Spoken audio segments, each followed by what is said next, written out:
भारत ने हाल ही में कुछ ऐसा ही कर दिखाया है जिसके चलते भारत के पड़ोस में बैठा चीन अपने आप के लिए अब चिंतित तो जरूर होगा, क्योंकि भारत ने हाल ही में अपनी अग्नि 5 मिसाइल का सफलतम परीक्षण करते हुए पूरे की पूरे चीन को अपनी रेंज में लाने का निर्णय कर लिया है। यानी कि हमने डीआरडीओ के माध्यम से कल एक टेस्ट किया और उस टेस्ट में अग्नि 5 की रेंज को 5000 किलोमीटर से ऊपर मल्टीपल टारगेट्स पर हिट करने वाली मिसाइल का सफल परीक्षण कर दिखाया, जिसके चलते प्रधानमंत्री के द्वारा डीआरडीओ को शुभकामनाएं प्रेषित की गई। लेकिन इनसे ये सभी लोग जो भारत के खिलाफ चीन के जासूसी जहाजों को इंडियन ओशियन में आने की इजाजत दे रहे थे, वो कहीं ना कहीं अपने आप को ठगा सा महसूस कर रहे होंगे, क्योंकि भारत पर निगरानी रखने के लिए ही चीन के द्वारा बड़ी बार कईयों बार भारत के दक्षिण में, भारत के पूर्व पश्चिम में जो देश हैं वहां पर चीन के द्वारा निगरानी रखने के लिए खोजी जहाज भेजे जाते रहे हैं कि भारत क्या परीक्षण कर रहा है ये पता चल जाए।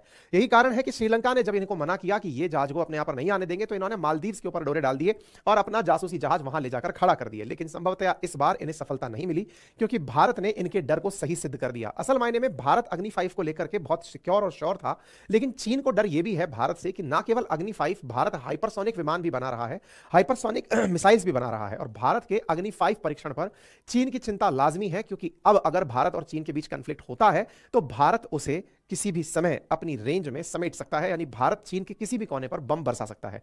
तभी तो जैसे ही अग्नि 5 का सफल परीक्षण होता है, प्रधानमंत्री के द्वारा इसकी जानकारी देश को दी जाती है, नेशनल मीडिया की यह सुर्खी बन जाती है और डीआरडीओ के इस कारनामे पर पूरे देशवासियों को गर्व होने लगता है। भारत के राष्ट्रपति और प्रधानमंत्री के द्वारा इस जानकारी को अपने अपने स्तर पर सोशल मीडिया हैंडल्स पर बड़े नेताओं के द्वारा भी साझा किया गया। डीआरडीओ के द्वारा भी कल अपनी जानकारी को साझा किया, और इसमें जो सबसे इंपॉर्टेंट बात डीआरडीओ के द्वारा साझा की गई वो ये थी कि यह multiple independently targetable re entry vehicle है।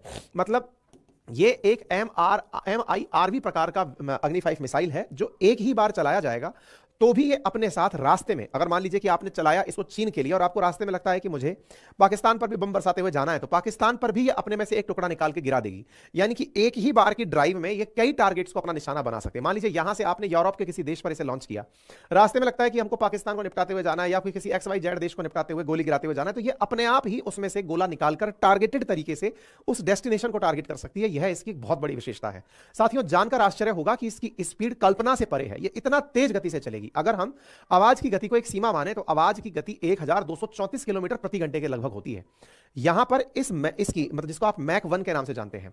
लेकिन जब अग्नि 5 की बात की जाती है तो अग्नि 5 की स्पीड 29,000 किलोमीटर प्रति घंटे की रफ्तार बताई गई है। 29,000 किलोमीटर प्रति घंटे। यानी कि आप विचार कीजिए कि अगर 5,000 किलोमीटर भी इसको जाकर ट्रेवल करना होगा तो 5,000 किलोमीटर ट्रेवल करने में मुश्किल से 10 मिनट का समय इसे लगेगा और जाकर सामने वाले देश पर बम फट जाएगा। यह विशेषता इसे दुनिया में बेहद खास बनाती है। तभी डीआरडीओ के वैज्ञानिक इस विशेषता के साथ और इस उपलब्धि के साथ बेहद खुश हैं।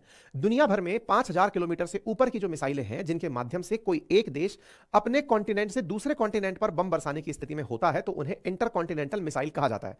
दुनिया के देश संभवतः 5550 किलोमीटर को 5500 किलोमीटर से ऊपर की रेंज वाली मिसाइलों को आईसीबीएम इंटरकॉन्टिनेंटल बैलिस्टिक मिसाइल में ट्रीट करता है। भारत की अग्नि 5 अब आईसीबीएम श्रेणी के अंदर सिद्ध हो चुकी है। रेंज इसकी बढ़ा करके 8,000 किलोमीटर तक की जा सकती है। इसके अंदर भारत के बाद दुनिया के बहुत से देश इसके जद में आने लगेंगे।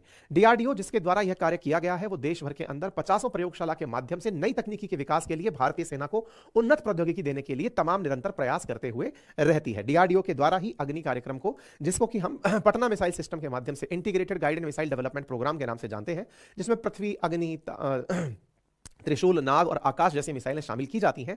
उसी क्रम में हमने अग्नि मिसाइल का सबसे पहले परीक्षण शुरू किया था। इतना ही नहीं, ये अपने साथ 1.5 टन यानी 1500 किलोग्राम के अराउंड न्यूक्लियर वॉरहेड भी ले जा सकती है। यानी 1500 किलोग्राम तक का ये अपने साथ में न्यूक्लियर फिजाइल मटेरियल भी ले जाकर दूसरे दुश्मन के ऊपर गिरा सकती है। यानी न्यूक्लियर कैपेबल मिसाइल सिस्टम है और इंटरकॉन्टिनेंटल बैलिस्टिक मिसाइल की श्रेणी के अंदर इसे रखा गया है। यानी कि अपने आप में यह मिसाइल उन सभी सुविधाओं से लैस है जिनके चलते दुनिया भर के देश भारत को, भारत की शक्ति को मानने पर विवश होंगे कि हां, भारत ने कुछ ऐसा कर लिया है जो दुनिया में इन्हें खास बनाता है। क्योंकि भारत से पहले एमआरवी जो सिस्टम है वो यूएस, यूके, रशिया, फ्रांस और चाइना के पास था। अब भारत के पास भी यह सिस्टम होगा। ऑलरेडी इंटरकॉन्टिनेंटल मिसाइल दुनिया में 8 देशों के पास है, जिनमें से कि इजराइल और नॉर्थ कोरिया भी शामिल है।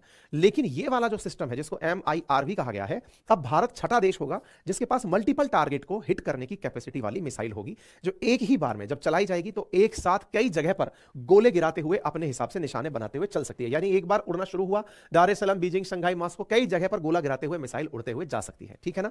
तो उम्मीद है कि आप सभी साथियों को अग्नि 5 की विशेषता का मूल रूप से पता चल गया होगा।